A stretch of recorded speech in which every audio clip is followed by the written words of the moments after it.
The group text lit up my phone at 9:30 on a Tuesday morning. My mother had sent it to the family chat. Everyone invited to my sister Stephanie's wedding at a luxury Napa Valley vineyard. My brother's name, my cousins, my aunts and uncles, everyone except mine. I texted back asking if it was a mistake. Mom called immediately. Her voice was cold and matter-of-fact.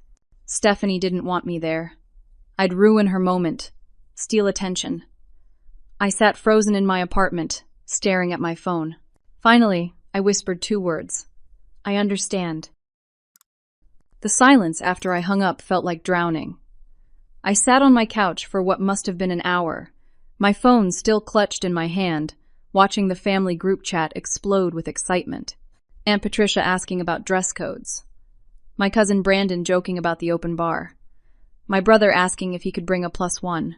Everyone celebrating this $650,000 spectacle while I'd been erased from it completely. I need to give you context. My sister Stephanie is 25 years old, 3 years younger than me. Growing up, she was always the golden child. The pretty one, the fun one, the one who could do no wrong in our mother Carol's eyes. I was the responsible daughter. The one who got straight A's, while Stephanie barely passed her classes. The one who worked 2 jobs to pay for college, while Stephanie dropped out twice and moved back home both times. I graduated top of my class with a marketing degree, landed a job at a respected firm, saved aggressively, and bought my own apartment by 26. I was proud of myself, even if my family never seemed to notice. Stephanie, meanwhile, lived at home until she was 23, working part-time at a boutique and going out every weekend. Then she met Derek at a charity gala our mother dragged her to. Derek comes from serious money. His family owns a commercial real estate empire worth hundreds of millions. Within 6 months, they were engaged. Within a year, they were planning a wedding that cost more than most people's houses. I've been with my boyfriend Marcus for 3 years. He's a high school history teacher, kind and patient and genuine. He makes $38,000 a year and loves his job. My family has never taken our relationship seriously. At family dinners, my mother would ask Stephanie about Derek's latest business deal while barely acknowledging Marcus when he spoke. My father Thomas would nod politely at Marcus but never engaged him in real conversation. They saw him as beneath us somehow, even though he had more integrity in his little finger than Derek had in his entire body. The phone rang again 3 days after my mother's call. This time it was my father. His voice was quiet, almost ashamed. "Amanda, I need to talk to you about the wedding. I already know I'm not invited, Dad." He sighed heavily. "I argued with your mother about it. I really did. But Stephanie was adamant. She said if you came, she'd call the whole thing off." My stomach dropped. "What?" "She told us that you always have to be the center of attention, that you're jealous of her happiness, that having you there would ruin her day." I couldn't breathe. "Dad, I've barely spoken to Stephanie in 6 months. How could I possibly ruin her day?" Another long pause. "I know, sweetheart, I know. But your mother won't budge, and honestly, I can't risk Stephanie calling off this wedding. Derek's family has been so generous, and this is a huge opportunity for our family's connections. So you're choosing her over me. Amanda, please, be the bigger person here. You've always been so mature, so understanding. Can't you just let this one go?" I hung up without responding. That's when I understood the full picture. This wasn't just about being excluded from a wedding. My entire family had accepted a narrative about me that was completely false, and not one of them had bothered to question it. My father, who I thought at least cared about me, was too weak to stand up for his own daughter. They'd all chosen Stephanie's lies and her wealthy fiancé over the truth. I called Marcus. When he arrived at my apartment an hour later, I was still sitting in the same spot on the couch staring at nothing. He held me while I cried for the first time since this started. Then he made me tea and sat across from me, his teacher face on, the one that said he was ready to problem solve. "We could take a vacation that weekend," he suggested. "Get away from all of this." I shook my head. "That feels like hiding." My best friend Harper called that evening. She'd somehow heard through the family grapevine what had happened. Harper and I met freshman year of college, bonded over being scholarship kids in a school full of trust fund babies, and had been inseparable ever since. She was furious on my behalf. This is absolutely insane, Amanda. Your family is toxic. You know that, right? I'm starting to really see it, I admitted. Then Harper said something that changed everything. If they don't want you at the wedding, create your own moment. Show them what they're missing. What do you mean? I mean, stop playing small. Stop being the good daughter who takes whatever scraps they throw you. Do something bold. The idea started forming then, still hazy but gaining shape. Marcus and I had been talking casually about marriage for months. Nothing serious, just the way couples do when they've been together a while and know it's heading somewhere permanent. We'd joked about eloping, about skipping the big wedding drama, and just making it about us. What if we actually did it? What if we got married in Italy during Stephanie's wedding weekend? Marcus looked uncertain when I first proposed it. Amanda, I don't know. That's expensive, and I'd have to take time off during the school year. I have savings, I said, and vacation days I've never used. We could do something small and intimate. Just us. Not to compete with Stephanie. Just to create our own beautiful moment while they're all celebrating without me. He studied my face for a long moment. You're sure this is what you want? Not just a reaction to being hurt? I'm sure. I don't want to hide or feel ashamed. I want to marry you, and I want it to be on our terms, in a place that's beautiful and meaningful. I want something real. He smiled then and took my hand. Okay, let's go to Italy. I spent the next week planning in secret. I found a small wedding package at a villa in Tuscany. The photos online took my breath away. Rolling hills covered in vineyards, cypress trees lining ancient stone pathways, golden sunlight that seemed to make everything glow. The package included an officiant, a photographer, and access to the villa grounds for 4 hours. It cost $3,000, which felt extravagant to me but was less than Stephanie was spending on her wedding cake alone. Marcus and I coordinated our time off. We'd fly out the Thursday before Stephanie's Saturday wedding, have our ceremony on Saturday afternoon in Italy, which would be Saturday morning in California, and spend a week honeymooning in Tuscany. It felt perfect. Intimate. Hours. Then my cousin Jennifer reached out. Jennifer was 32, always kind but not someone I was particularly close to. She'd been invited to Stephanie's engagement party, the one I'd also been excluded from. Her message was cautious. Hey Amanda, can we talk? There's something you should know. We met for coffee on a Wednesday afternoon. Jennifer looked nervous, stirring her latte obsessively before finally looking up at me. I've been going back and forth about whether to tell you this, but I'd want to know if I were you. Tell me what? She pulled out her phone and opened a video. At Stephanie's engagement party, she gave a speech. Amanda, it was bad. She said terrible things about you. She turned the phone toward me and pressed play. The video was shaky, clearly taken by someone in the crowd, but the audio was clear enough. Stephanie stood at a microphone, Derek beside her, our mother beaming in the front row. She was talking about how grateful she was for Derek, for finding real love, for having a family that supported her unconditionally. Then she said, I know some people and families can be difficult. My sister Amanda has always struggled with my happiness. She's tried to sabotage my relationships, said awful things about Derek, made family gatherings uncomfortable with her jealousy and drama.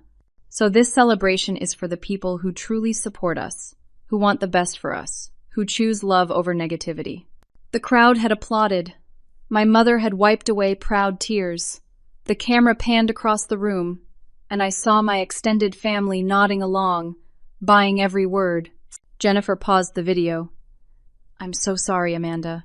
None of that is true. I've never seen you be anything but kind to Stephanie. But everyone believed her. I felt like I'd been punched. Did my parents hear this? They were right there in the front row. And they said nothing. Jennifer shook her head sadly. I wanted you to know what you're dealing with. Stephanie hasn't just excluded you. She's destroyed your reputation with the whole family. I drove home in a daze. Marcus was already at my apartment making dinner. When he saw my face, he turned off the stove and wrapped me in his arms.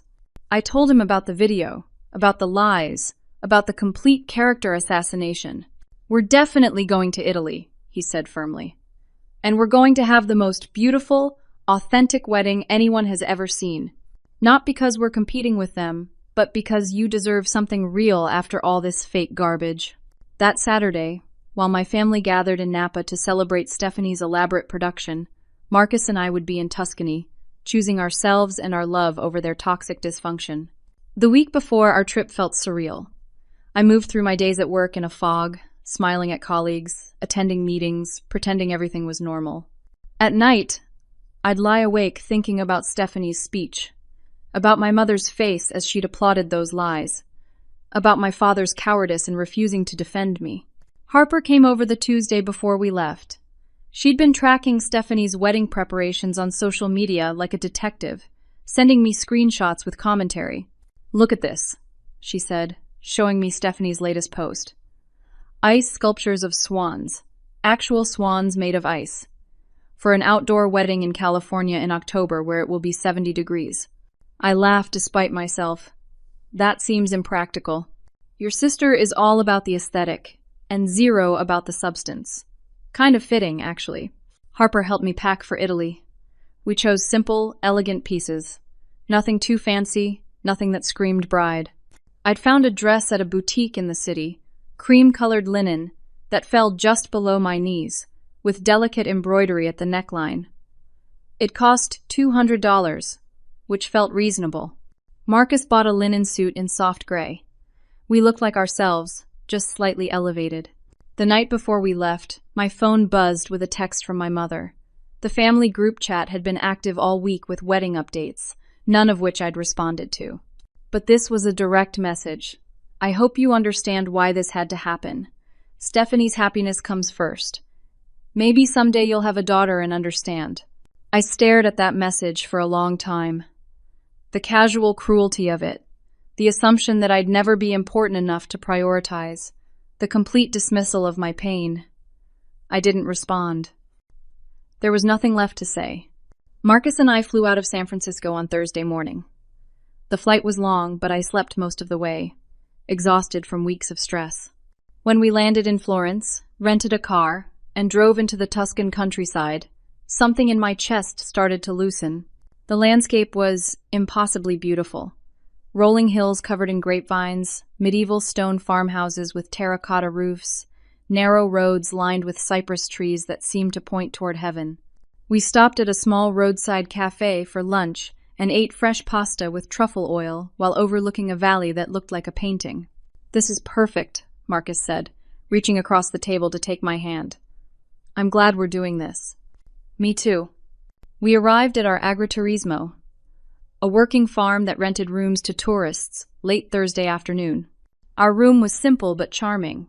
Exposed wooden beams, whitewashed walls, a window that looked out over olive groves. The owner, a woman in her 60s named Lucia, brought us wine and cheese and told us about the villa where we'd be married. "It is very old," she said in accented English. "From the 1500s. Very romantic. You will love it." Friday, we explored the area. We drove to a nearby town, walked through cobblestone streets, bought fresh bread and local cheese from a market. We visited the villa, where our ceremony would take place the next day, just to see it in person. It exceeded every expectation. The main building was gorgeous ancient stone covered in climbing roses. The grounds included manicured gardens, a small chapel, and a terrace overlooking vineyard-covered hills that seemed to stretch forever. The light that afternoon was golden and warm, making everything glow. "This is where we'll get married," I said, softly, standing on the terrace. Marcus wrapped his arms around me from behind. No ice sculptures required. I laughed and leaned back against him, feeling peaceful for the first time in weeks. Saturday morning arrived bright and clear. While my family was probably starting preparations in California, setting up the elaborate Napa venue, we had a leisurely breakfast at the agriturismo. Lucia made us fresh pastries and espresso, chatting happily about romance and young love. At noon, we drove to the villa. Our photographer, a local woman named Sophia, met us there. She was in her 40s, warm and efficient, and immediately put us at ease. The officiant arrived shortly after, an American expat who'd been living in Tuscany for 20 years and performed intimate ceremonies like ours several times a month. We had an hour to get ready. Marcus changed in one room while I used another. I put on my cream linen dress, simple sandals, and minimal makeup. Harper had helped me practice a natural, effortless look. I braided my hair loosely and added small, fresh flowers that Sophia had brought. When I looked in the mirror, I barely recognized myself, not because I looked different, but because I looked genuinely happy. The ceremony took place on the terrace at 2 in the afternoon. The October sunlight was perfect, warm but not hot, casting everything in that magical golden glow. Sophia positioned us with the Tuscan hills as our backdrop.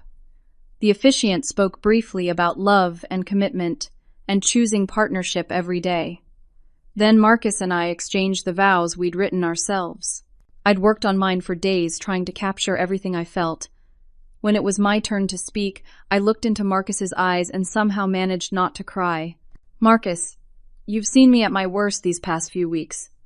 You've watched me get hurt by people who should have protected me. And through all of it, you never once suggested I should be smaller, quieter, more convenient. You've celebrated my strength and held me through my pain. Today, I choose you. Not because you're perfect, but because you're real. Because you see me and love what you see. I promise to honor you, support you, and choose you every single day for the rest of my life. Marcus's vows were simpler, but no less powerful. Amanda, you're the bravest person I know. Watching you survive your family's cruelty with grace has taught me what real strength looks like. I promise to always be on your team, to build a life with you that's based on honesty and respect, and to make sure you never doubt your worth again.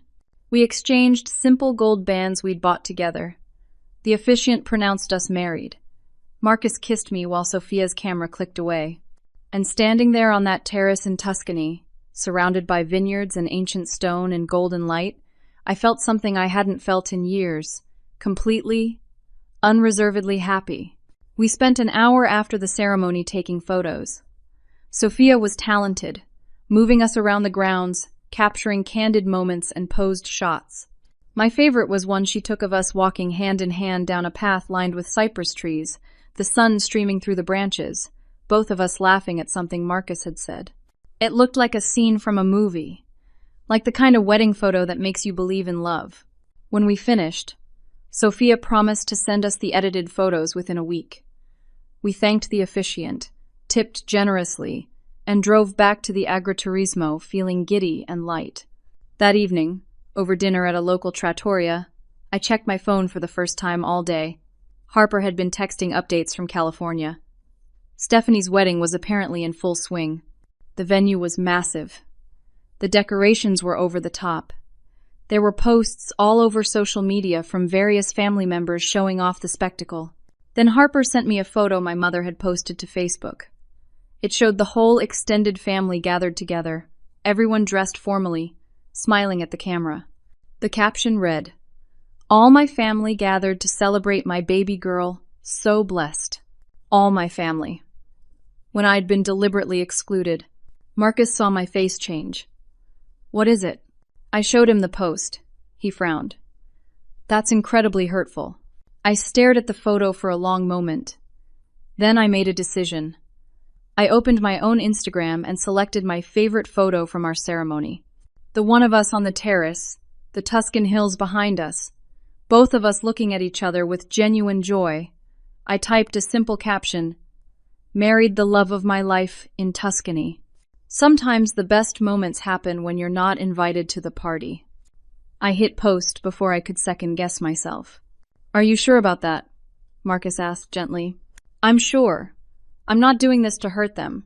I'm doing this to reclaim my own story." Within an hour, my post had 50 likes. Within 3 hours, it had been shared 200 times. By the time we went to bed that night, it had over 1,000 shares and comments pouring in from people I'd never met. Beautiful wedding. This is what real love looks like. Sometimes the best revenge is living well. Your family's loss. This looks infinitely better than any expensive production. That last wedding looks like a corporate event. Yours looks like actual love. I fell asleep with Marcus's arms around me, my phone still buzzing with notifications, feeling like maybe, just maybe, I'd done something right. Sunday morning, I woke to chaos. My phone had 63 missed calls, over 200 text messages, and my Instagram post had exploded overnight. It had been shared over 5,000 times. Someone with a large following had found it and reposted it with the caption, "This is how you handle family drama with grace." Marcus was already awake, reading something on his phone. He looked up when I stirred. "You're kind of going viral." "What?" He showed me his screen. A lifestyle blogger I'd never heard of, someone with 2 million followers, had shared my wedding photo. Her post had 30,000 likes and counting. The comments were overwhelming. "This is the most beautiful wedding photo I've ever seen." The simplicity and authenticity completely outshine the expensive production wedding. Real love wins every time. I need the story behind this. Who isn't invited to a party and responds by creating something this stunning? She deserves all the happiness. That other wedding looked cold and transactional. But it wasn't just positive attention. Some comments were comparing my wedding directly to Stephanie's. Someone had apparently connected the dots, found photos from Stephanie's Napa wedding, and was posting them side by side with mine. The contrast was stark. Stephanie's photos showed elaborate decorations, massive floral arrangements, ice sculptures, hundreds of guests in formal wear. Everything looked expensive and impressive. But it also looked staged, performative, more like a luxury brand event than a wedding. My photos, by contrast, were simple. Just 2 people, beautiful scenery, and obvious genuine emotion. The internet had unanimously decided mine looked better. I scrolled through messages. Harper had sent a dozen texts. "Amanda, you're viral. This is amazing. Your family is losing it." There were messages from old college friends I hadn't spoken to in years, all congratulating me. There were messages from distant relatives asking what happened. And there were angry messages from my immediate family. My mother, "How dare you do this? You've embarrassed your sister on her wedding day. Take that post down immediately." My brother, "Really classy, Amanda. Way to make everything about you." Various aunts and uncles, "This is inappropriate. You should be ashamed." But there were also surprising messages of support. My cousin Jennifer, "I'm so proud of you. That photo is beautiful and you deserve all the happiness."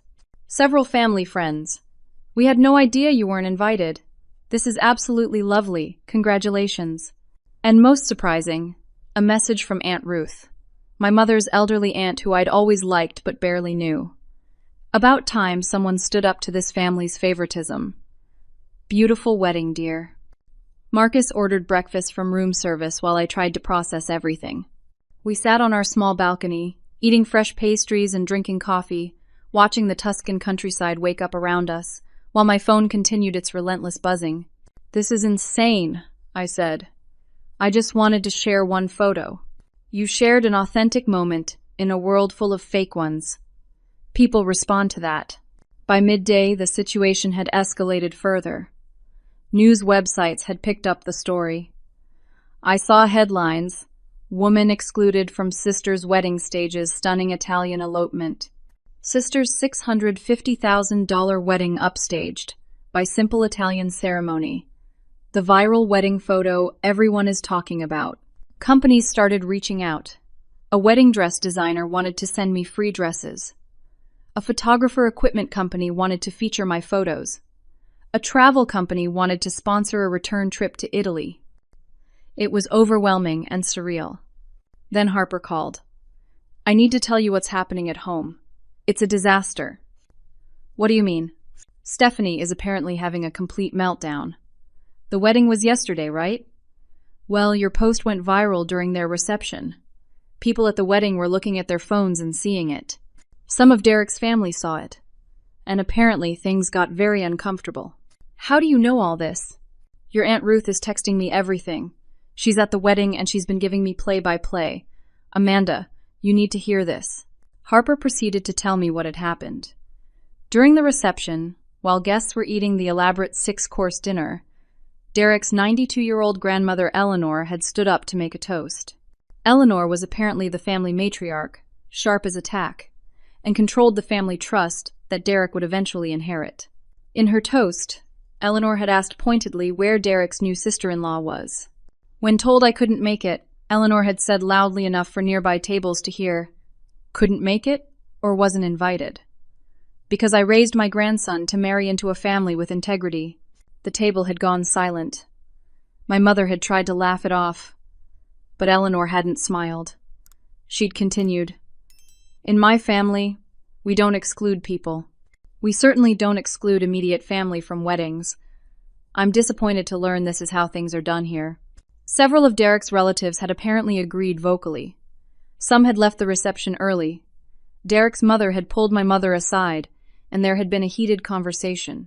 Stephanie had spent the last hour of her $650,000 wedding crying in the bathroom while guests whispered and checked their phones to see my viral post. I felt a complicated mix of emotions.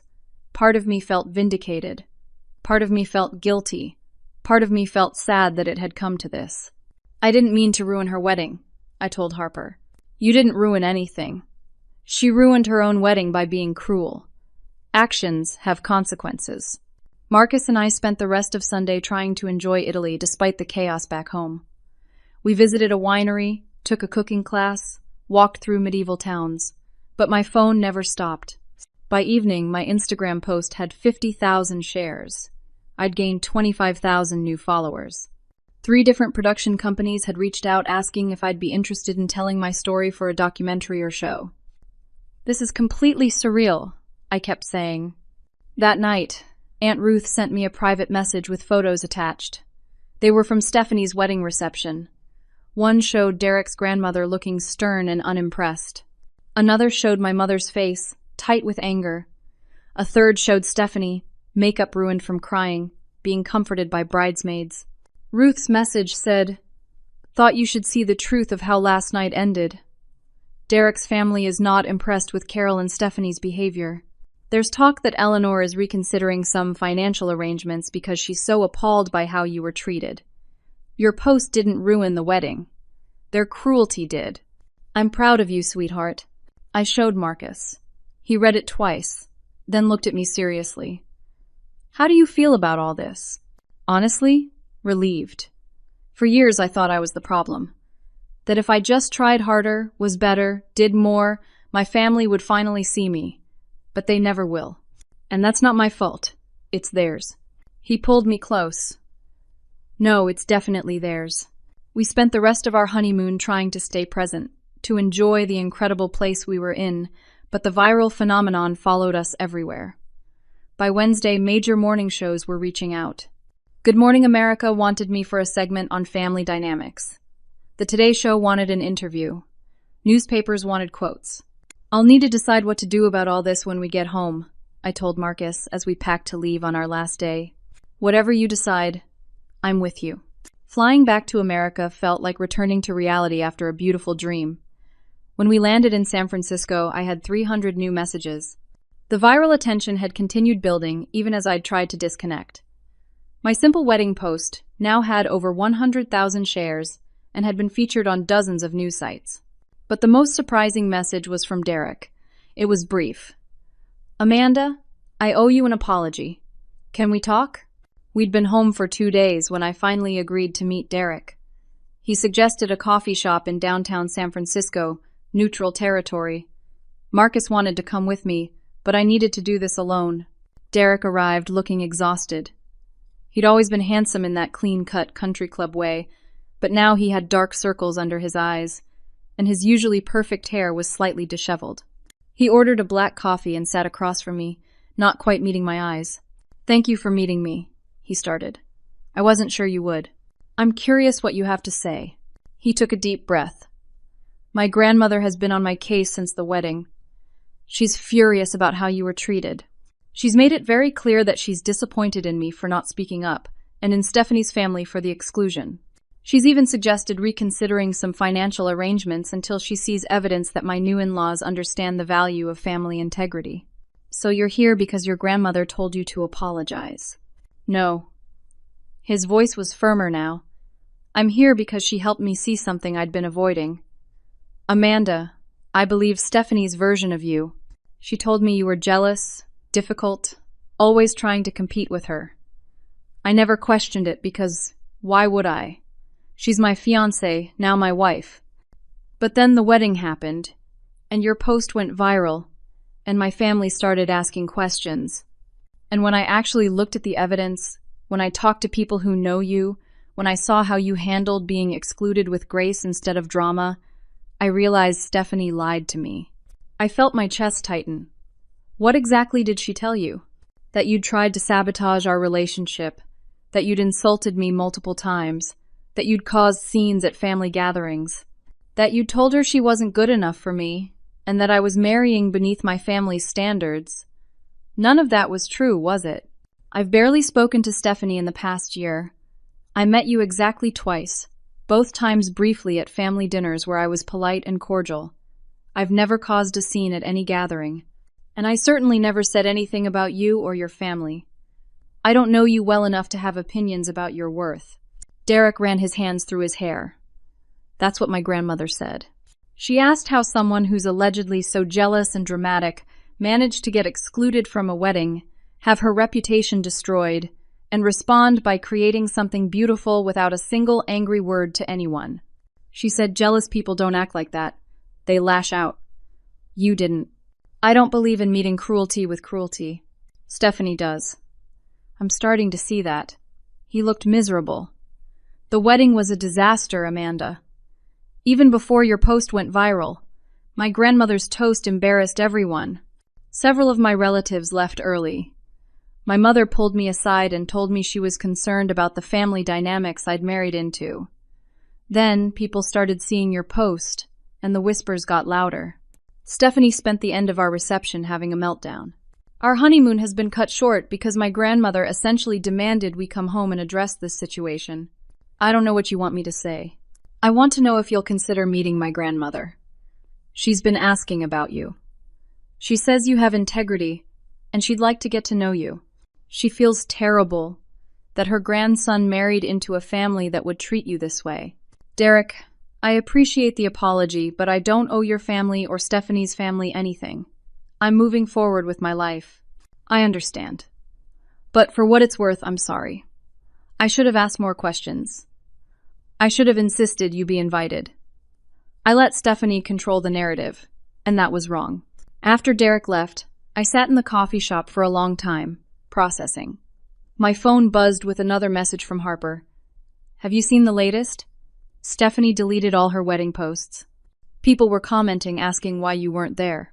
The next day, Good Morning America called again. This time, I answered. The producer was enthusiastic and respectful. They wanted to do a segment on family scapegoating and the courage it takes to create your own happiness. They promised I'd have full control over my narrative, no ambush questions, just a chance to tell my story. I talked to Marcus about it that evening. Part of me wants to just let this fade away, but another part of me thinks maybe sharing my story could help other people who are dealing with similar family situations. Then do it. You're not doing it for revenge.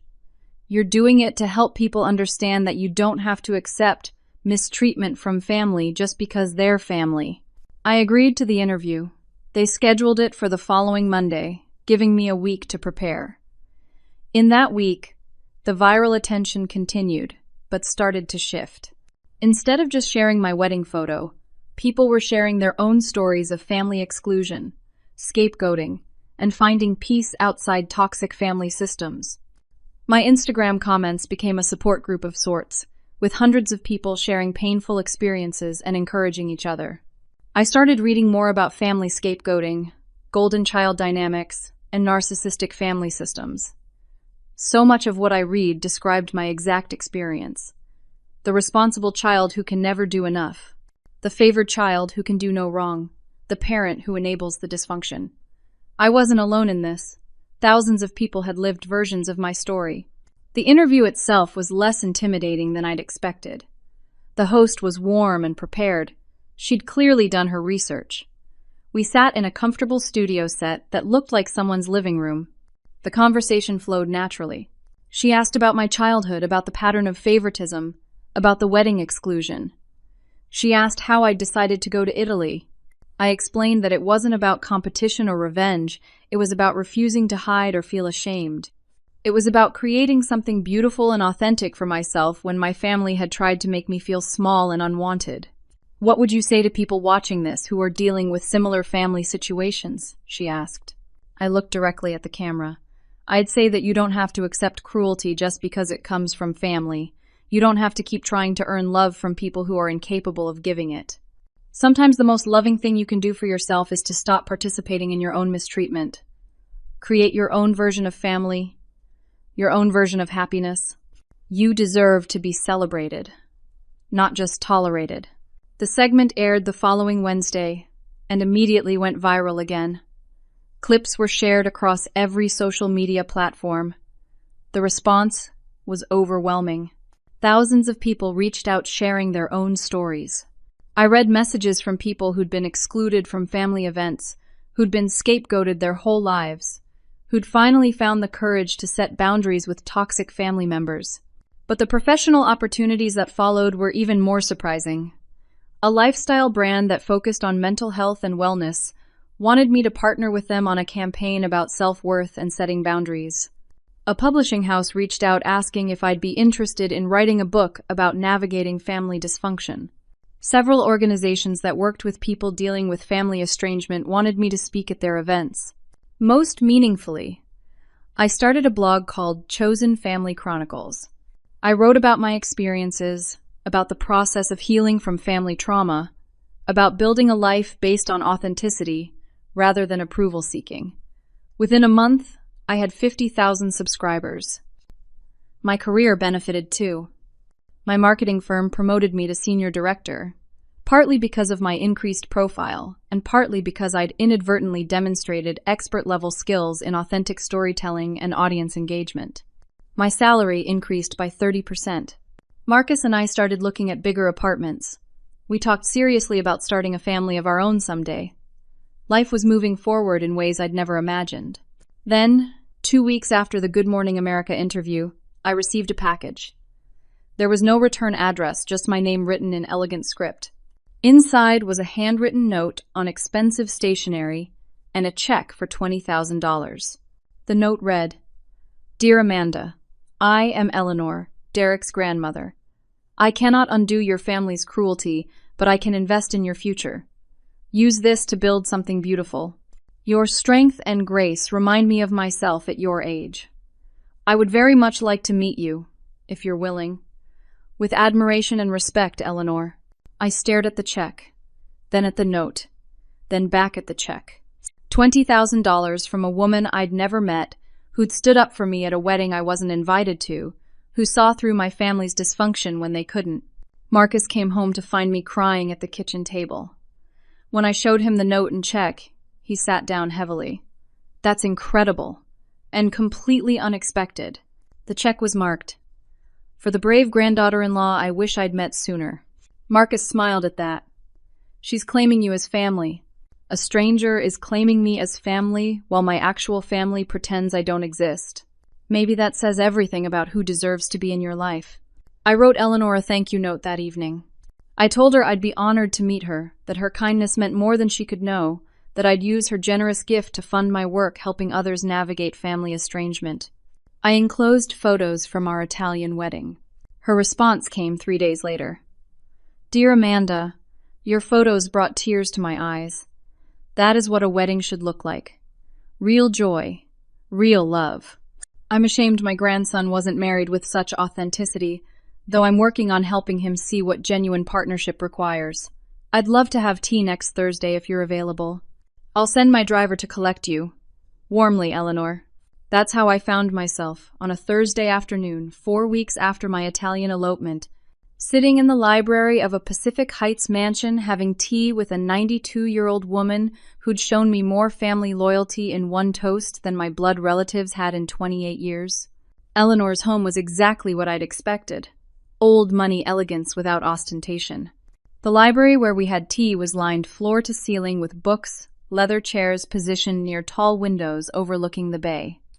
Eleanor herself was petite but commanding, with white hair styled perfectly and sharp blue eyes that seemed to see right through any pretense. She poured tea from a silver service and studied me with open curiosity. "You're exactly as I imagined. poised, thoughtful, and carrying yourself with quiet dignity despite what you've endured. Thank you for your incredible generosity, I started, but she waved a hand dismissively. Money is easy to give when you have it. Integrity is far more valuable, and you've demonstrated that in abundance. Tell me, how are you really doing with all of this? Something about her directness made me honest. Some days I'm fine. I'm building a good life with Marcus. My career is thriving, and I'm genuinely happy.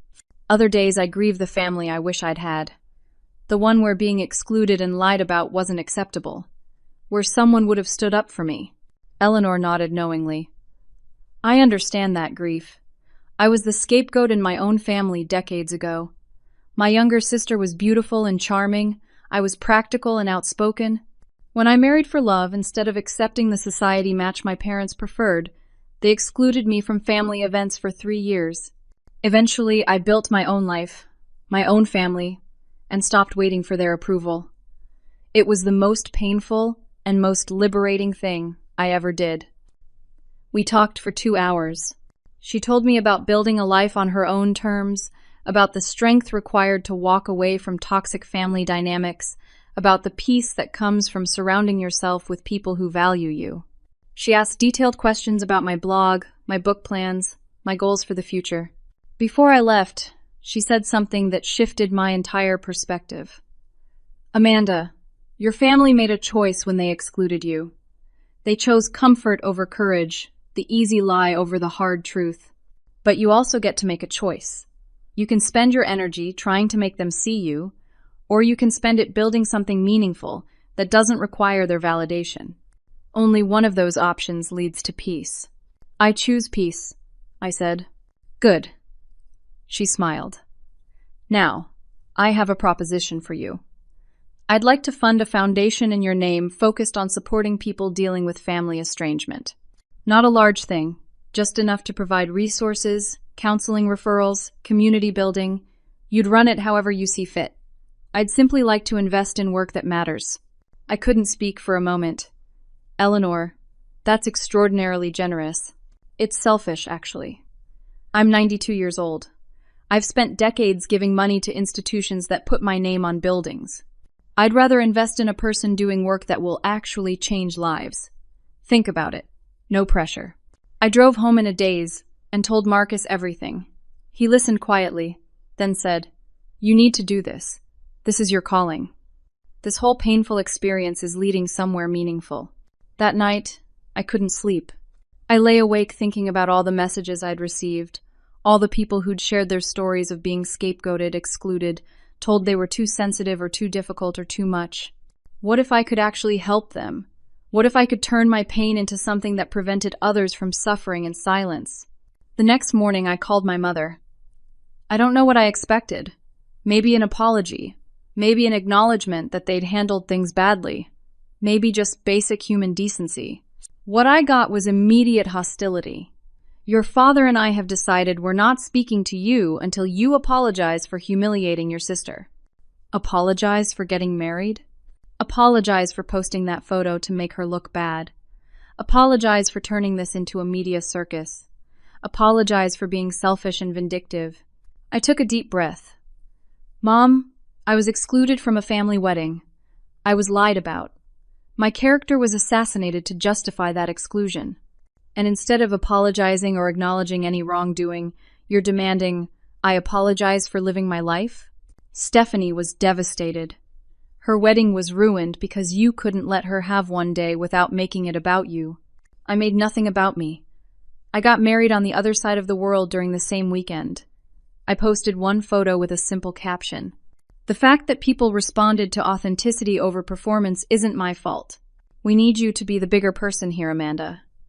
We need you to apologize and take responsibility for the damage you've caused to this family. That's when I understood with complete clarity. This would never change. They would always need a scapegoat, and I would always be cast in that role unless I refused to play. So I did. No, I said calmly.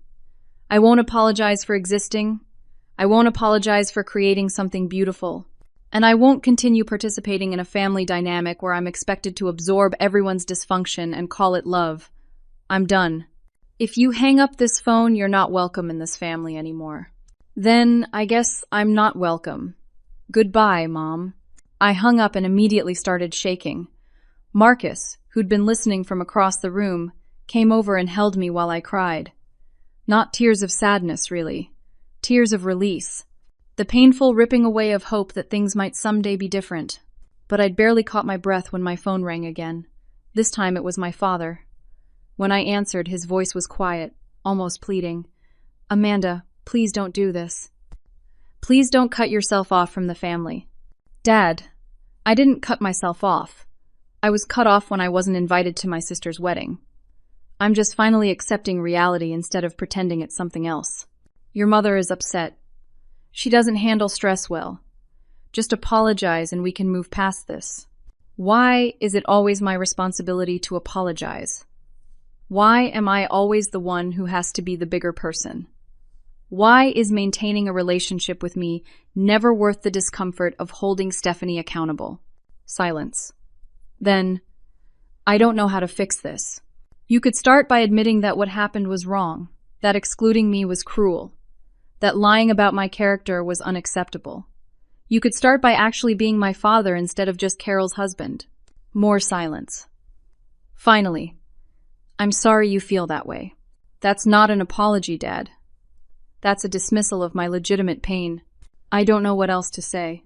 Then, I guess we don't have anything else to talk about. I hung up feeling hollowed out but strangely free. The family I'd spent 28 years trying to belong to had finally made it clear. There was no place for me there. And instead of that destroying me, it liberated me. That evening, Carol sent a group text to the extended family, excluding me from the thread but not before Harper screenshotted it and sent it to me. The message read, "Due to Amanda's recent behavior and unwillingness to take responsibility for the pain she's caused, we've decided she's no longer welcome at family events. We ask that everyone respect this decision and not engage with her drama." Within an hour, I received messages from various family members. Some supported Carol's decision. Some expressed confusion. Some privately apologized, but said they couldn't publicly oppose Carol. And a few, like Aunt Ruth and Cousin Jennifer, sent messages of support saying they refused to participate in the scapegoating anymore. Ruth's message was particularly powerful. I've watched Carol destroy your spirit for years, and I'm done enabling it. You're welcome at my home anytime. Consider this my formal resignation from dysfunctional family dynamics. That night, Marcus and I made a decision. We'd host our own Thanksgiving. We'd invite the family members who'd shown us genuine support, our close friends, and anyone else who wanted to celebrate with people who actually valued them. We'd create our own tradition based on authenticity and mutual respect instead of obligation and toxicity. But the week wasn't done with surprises.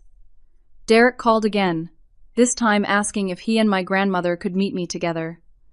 Against my better judgment, I agreed. We met at Eleanor's house.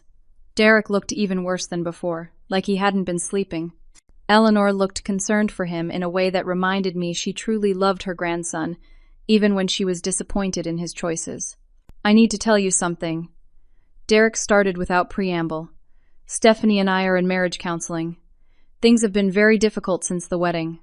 My family's reaction to how you were treated, the viral attention, the scrutiny on our relationship. Stephanie's been defensive and angry, blaming everyone but herself. I've been trying to understand how I missed so many red flags.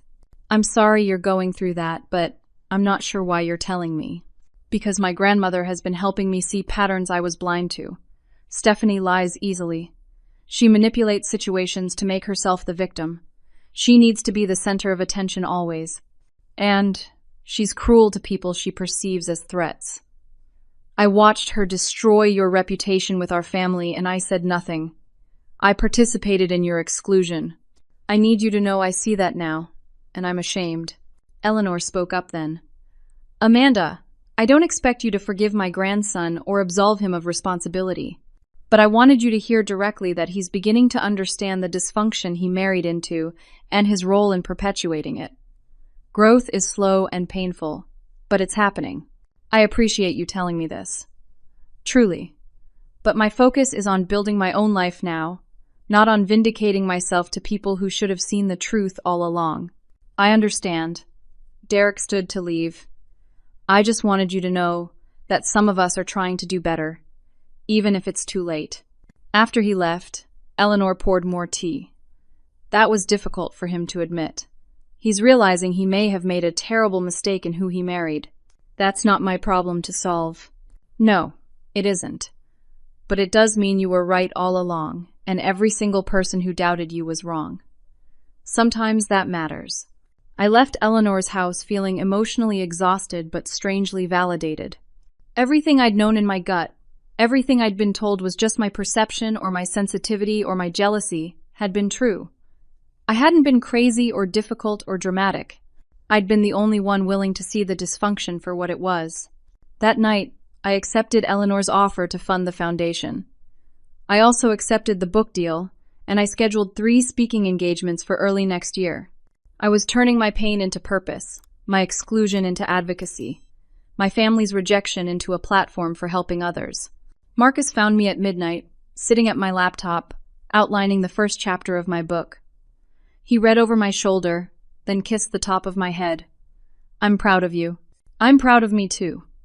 For the first time in my life, I'm genuinely proud of myself.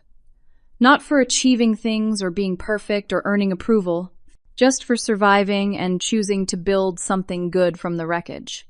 That's the strongest thing you could possibly do. The months following my final conversation with my parents unfolded in ways I never could have anticipated. My blog continued growing, reaching over 100,000 subscribers by December. I posted twice weekly, writing about setting boundaries, recognizing toxic family patterns, building chosen family, and finding self-worth outside of parental approval. The response was overwhelming. Every post generated hundreds of comments from people sharing their own stories, thanking me for putting words to their experiences, finding comfort in knowing they weren't alone. The book proposal I'd submitted to the publishing house was accepted with enthusiasm. They offered me a $75,000 advance for a memoir about family scapegoating and the journey to self-acceptance. My editor, a woman named Patricia, who'd gone through her own family estrangement, was passionate about the project. We're not just publishing a personal story, she told me during our first meeting. We're creating a resource for thousands of people who need permission to choose themselves over toxic family obligations. My marketing career flourished too. The firm I worked for promoted me again, this time to vice president. My viral story and growing platform had brought the company significant positive attention. More importantly, I'd proven I understood authentic storytelling and genuine audience engagement in ways that translated directly to successful campaigns. My salary reached 6 figures for the first time. Marcus and I moved into a beautiful 2-bedroom apartment in a quiet neighborhood, with tree-lined streets and a sense of community. We painted the walls warm colors, filled the rooms with plants and comfortable furniture, created a space that felt wholly ours. No family photos on the walls except ones of us, our friends, and the chosen family we were building. The 2nd bedroom became my office, where I wrote blog posts and book chapters and answered messages from people all over the world who'd found my story and wanted to share theirs. But the most meaningful development came from Eleanor. True to her word, she funded the foundation. We called it the Olive Branch Foundation, with a mission of supporting people dealing with family estrangement through counseling resources, support groups, and educational materials about healthy family dynamics. I hired 2 part-time staff members, both therapists specializing in family trauma. We launched a website with free resources.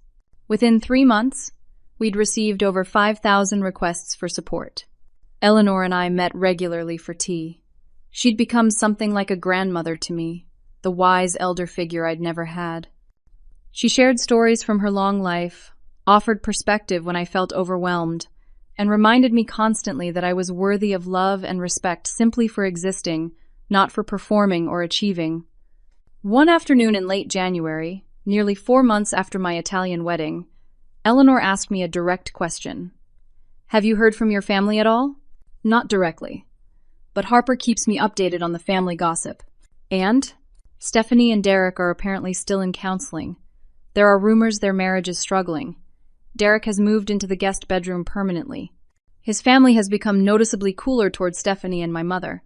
Several business opportunities that Derek's father had discussed with my dad have quietly disappeared. My mother posts less on social media now. Stephanie's Instagram presence has become sporadic and less polished. They're dealing with consequences, I guess.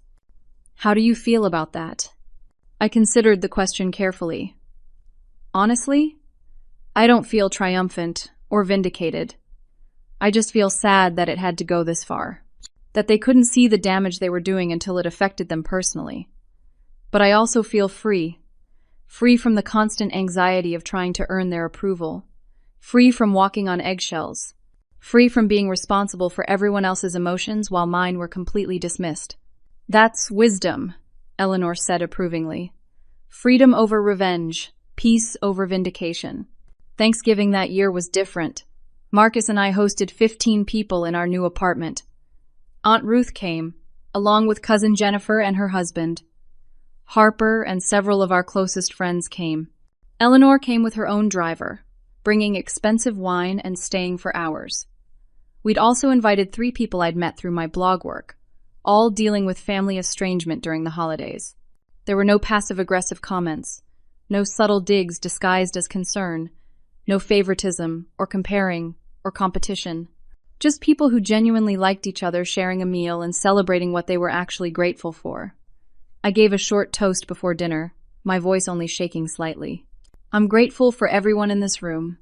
You've shown me that family isn't about blood or obligation. It's about showing up for each other, seeing each other clearly, and choosing love over convenience. Thank you for choosing me. The room erupted in affirmation and raised glasses. Marcus squeezed my hand under the table. Ruth wiped away tears. Eleanor nodded her approval. After dinner, while clearing dishes, Ruth pulled me aside. Your mother called me last week. She wanted me to convince you to apologize and come back to the family. What did you say? I told her that Amanda has nothing to apologize for, and that she should be ashamed of herself for allowing her daughter to be treated so poorly. I also told her I wouldn't be attending any family events where you weren't welcome, and that several others felt the same way. She wasn't pleased. How do you feel about that? Ruth smiled. I feel free. I've enabled Carol's behavior for decades because she's my niece, and I thought family meant accepting whatever treatment you received. But watching you set boundaries gave me permission to do the same. At 78 years old, I'm finally standing up for what's right. Better late than never. The first draft of my book was completed in February. Patricia loved it.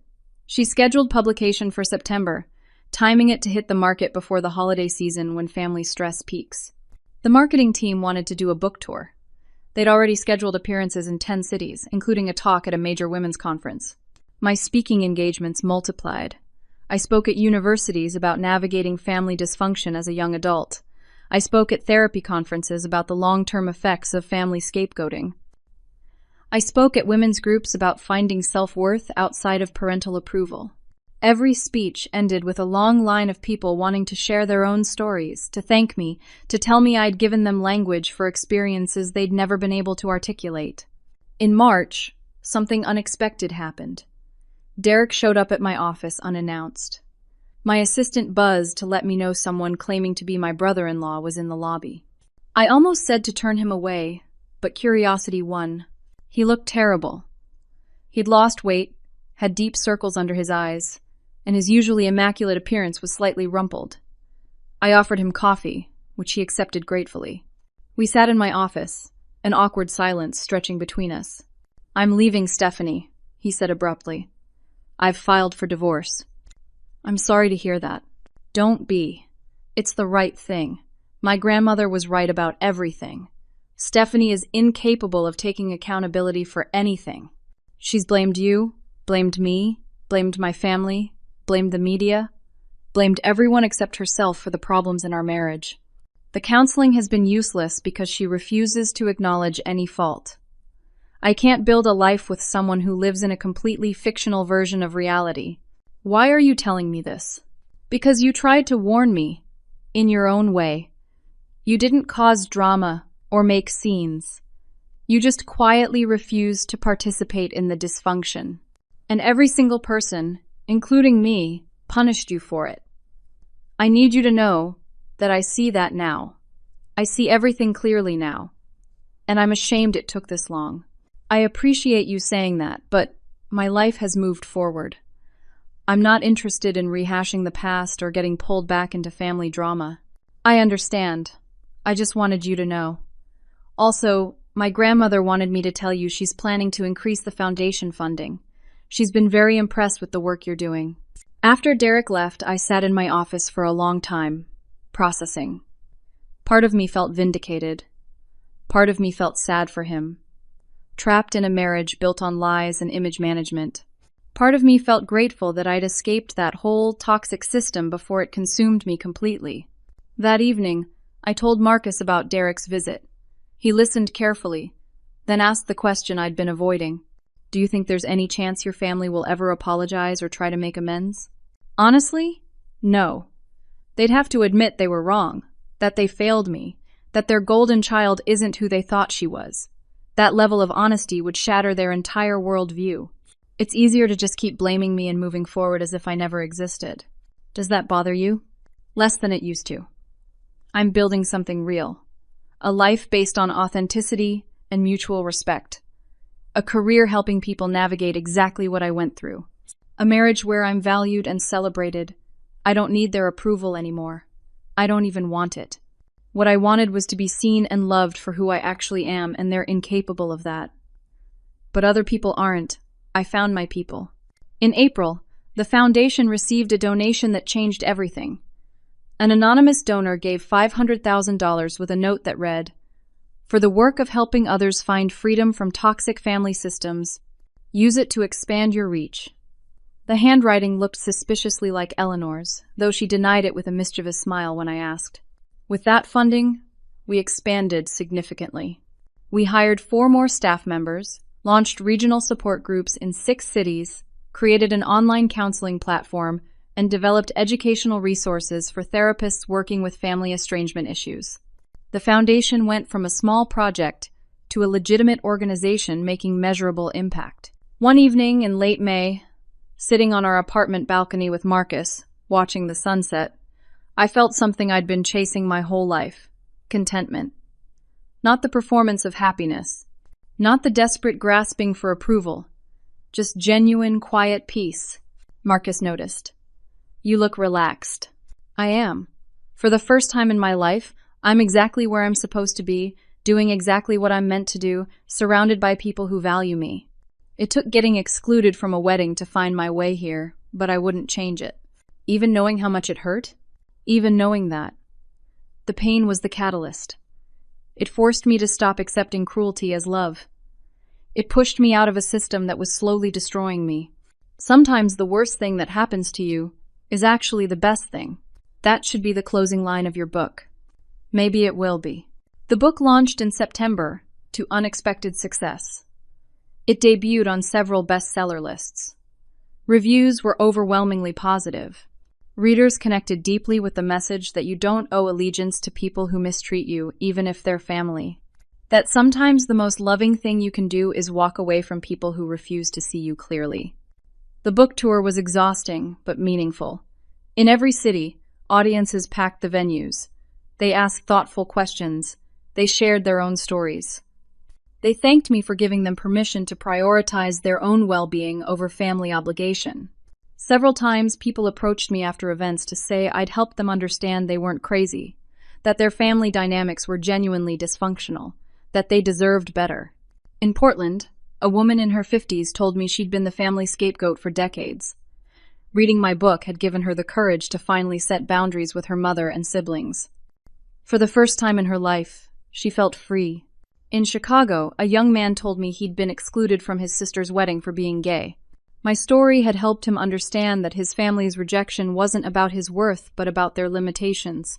In Boston, a therapist told me she was using my book with her clients to help them understand family scapegoating dynamics.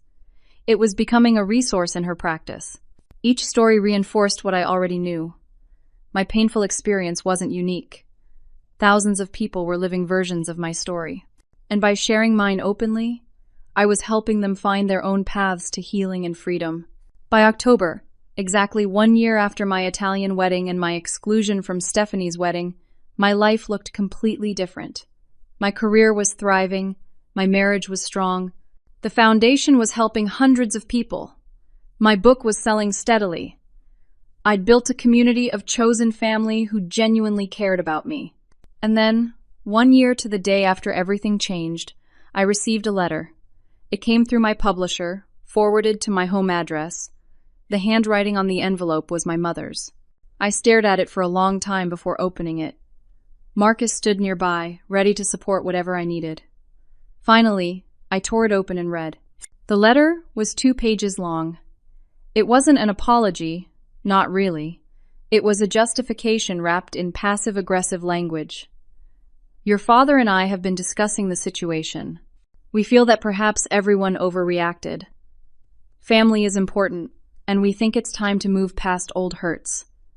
Stephanie and Derek are divorcing, and she's struggling. She could use your support. Perhaps we could all have dinner and start fresh. It's been a year. Surely that's enough time for everyone to heal. There was no acknowledgement of wrongdoing. No recognition of the pain they'd caused. No apology for the exclusion or the lies or the character assassination. Just an assumption that time had erased the damage and an expectation that I'd come back to support the sister who'd destroyed my reputation. I handed the letter to Marcus. He read it, his expression darkening. They haven't changed at all. No, they haven't. And they never will. Are you going to respond? I thought about it carefully. Then I pulled out a piece of paper and wrote a brief reply. Mom and Dad, I've built a good life this past year. A life based on honesty, respect, and mutual support. A life where I'm valued for who I am, not tolerated despite who I am. You've made it clear over decades that there's no place for me in your version of family unless I'm willing to be the scapegoat. I'm not willing anymore. I wish you well, but I'm moving forward without you. Amanda. I mailed it the next day and felt nothing but relief. That weekend, Marcus and I returned to Italy for our 1-year anniversary. We stayed at the same agriturismo, visited the same villa, took photos in the same spots. But this time, we weren't running from anything. We were celebrating everything we'd built. The photos from that trip captured 2 people who were genuinely happy, genuinely free, genuinely at peace. I posted one photo, a year after the original post that went viral. The caption read, 1 year ago, I was uninvited from a wedding. Today, I'm celebrating a marriage built on authenticity, respect, and chosen love. To everyone who's ever felt excluded, your absence from toxic spaces isn't rejection, it's protection. Build your own table. The response was just as overwhelming as the first time, but I barely checked it.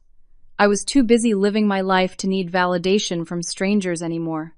Sitting here now, nearly 2 years after everything changed, I can see the full arc of the story clearly. What felt like the worst thing that ever happened to me, being excluded from my sister's wedding and having my character destroyed, was actually the catalyst for the best chapter of my life. The foundation is thriving. We've helped over 2,000 people navigate family estrangement with therapy resources, support groups, and practical guidance. We've trained hundreds of therapists in recognizing and addressing family scapegoating dynamics. We've created educational materials that are being used in universities and counseling centers across the country. Eleanor's initial investment, combined with grants and donations, has allowed us to expand to 12 cities with plans for more. My second book is nearly finished. This one focuses specifically on building chosen family and creating traditions that honor authenticity over obligation. My publisher is already excited about it. The speaking requests keep coming. I've become a recognizable voice in conversations about family dysfunction and the courage required to choose yourself. My career reached heights I never imagined. I'm now executive vice president at my firm, leading a team of 12 talented people. I'm financially stable in ways I never was before. Marcus and I bought a house last month, a beautiful craftsman with a yard and a porch swing, and room for the family we're planning to start. But more than the professional success or financial stability, I've found something more valuable: peace. I wake up every morning knowing I'm loved and valued by people who see me clearly. I go through my days without the constant anxiety of trying to earn impossible approval. I'm building a life on my own terms, surrounded by people who celebrate rather than tolerate me. My chosen family has grown. Eleanor is like the grandmother I always wished I'd had. Ruth and Jennifer are regulars at our dinner table. Harper is my daughter's future godmother, though that daughter doesn't exist yet. The friends we've made through the foundation, people who understand the complex pain of family estrangement, have become genuine community. We celebrate holidays together, support each other through difficulties, and show up consistently with love and respect. As for my birth family, I've heard updates occasionally through people who maintain contact with both sides. Stephanie and Derek's divorce was finalized 6 months ago. It was apparently contentious, with Derek's family making it clear they held Stephanie and my mother responsible for the dysfunction. Stephanie moved back home with Carol and Thomas. She works at a boutique again and keeps a much lower profile on social media. My mother has stopped posting about her perfect family. She apparently asks Ruth about me sometimes, fishing for information without directly reaching out. Ruth tells her the same thing every time. Amanda is thriving, and she's not interested in reconnecting unless there's genuine acknowledgement of wrongdoing and meaningful change. That acknowledgement has never come. My father sent one more letter about 6 months ago. This one was slightly different. He didn't ask me to come back to the family. He just said he was proud of what I'd built, and sorry he hadn't been strong enough to stand up for me when it mattered. It was the closest thing to an apology I'd received. I wrote back thanking him for saying that, but maintaining my boundaries. We're not in contact, but there's a small opening there if he ever finds the courage to truly make amends. Derek and I have developed an unlikely acquaintance. Not a friendship exactly, but a mutual respect. He's done genuine work in therapy, acknowledging his role in the dysfunction and working to be better. He and Eleanor have repaired their relationship. He's dating someone new, a woman who apparently has strong boundaries and doesn't tolerate dishonesty. Eleanor approves. We exchange Christmas cards and occasionally meet for coffee when he wants advice about navigating relationships after toxic family patterns. He's trying to break the cycle, which I respect. The viral wedding photo still circulates occasionally. Every few months, it pops up again on some new platform with captions about grace in the face of cruelty or choosing yourself over toxic family. Sometimes people recognize me from it. They stop me at coffee shops or bookstores to say it inspired them or helped them. I'm always gracious but brief. That photo was a moment of transformation, but it's not my identity. I'm so much more than the woman who was uninvited to a wedding. Marcus and I are planning a vow renewal ceremony for our 5th anniversary. Nothing elaborate, just us and our chosen family at the same villa in Tuscany. Eleanor has already said she'll come if she's still able. Ruth is planning the menu. Harper is insisting on making a speech. It will be perfect because it will be real, full of people who genuinely love us, and relationships built on honesty and mutual respect. The life lessons from this experience are ones I share constantly through my writing and speaking. Here's what I've learned. You cannot force people to value you. No amount of achievement, perfection, or self-sacrifice will make someone see your worth if they're determined not to. The most loving thing you can do for yourself is stop trying to earn approval from people who are fundamentally incapable of giving it. Family is not defined by blood. It's defined by consistent love, respect, and support. The people who show up for you, who see you clearly and celebrate who you are, those are your real family. Sometimes you're born into your family. Sometimes you have to build it yourself. Both are valid. Being excluded from toxic spaces is protection, not rejection. When people who mistreat you decide you're no longer welcome, they're actually doing you a favor. They're removing you from a dynamic that was harming you. The pain of exclusion is real and valid, but on the other side of that pain is freedom. Your worth is inherent, not earned. You don't have to perform or achieve or people please to deserve love and respect. You deserve those things simply because you exist. Any relationship that requires you to shrink yourself, accept mistreatment, or constantly prove your value is not a relationship worth maintaining. Sometimes the worst thing that happens to you becomes the catalyst for the best thing. Being uninvited from my sister's wedding devastated me. It also forced me to finally stop accepting cruelty as love. It pushed me to create my own version of happiness. It led me to work that matters and relationships that honor my humanity. I wouldn't change any of it. To everyone who's ever been the family scapegoat, who's been excluded or lied about or made to feel like the problem, I want you to know you're not crazy. You're not too sensitive. You're not difficult. You're simply refusing to participate in your own mistreatment, and that feels threatening to people invested in maintaining dysfunction. Your healing matters. Your peace matters. Your freedom matters. Build your own table. Invite people who value you. Create traditions based on authenticity rather than obligation. Choose yourself, even when it's painful, especially when it's painful. The life waiting for you on the other side of that choice is worth every difficult moment of the journey there. My sister got her $650,000 wedding. The elaborate production, the expensive venue, the celebrity performer, the ice sculptures, all of it designed to impress people and create the appearance of perfection. Within a year, her marriage was over, her reputation was damaged, and she was back living with our parents, dealing with the consequences of prioritizing image over substance. I got a $3,000 elopement in Tuscany. Simple, intimate, real.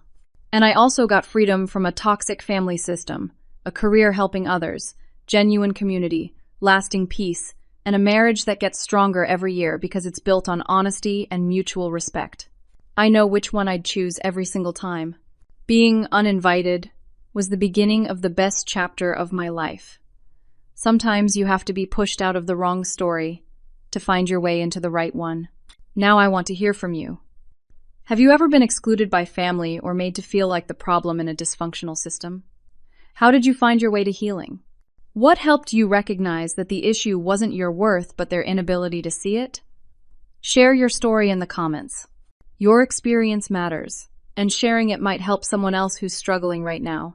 If this story resonated with you, I'd be grateful if you'd like this video, subscribe for more content about healing from family dysfunction and building authentic relationships, and share this with anyone who might need to hear that they're not alone in this experience. Sometimes knowing one other person understands can make all the difference. Thank you for listening to my story. Thank you for being part of this community we're building together. A community based on seeing each other clearly and supporting each other genuinely. I'm honored to be on this journey with you. May you find the courage to choose yourself, the wisdom to recognize your worth, and the freedom to build a life that honors your authentic self. You deserve nothing less.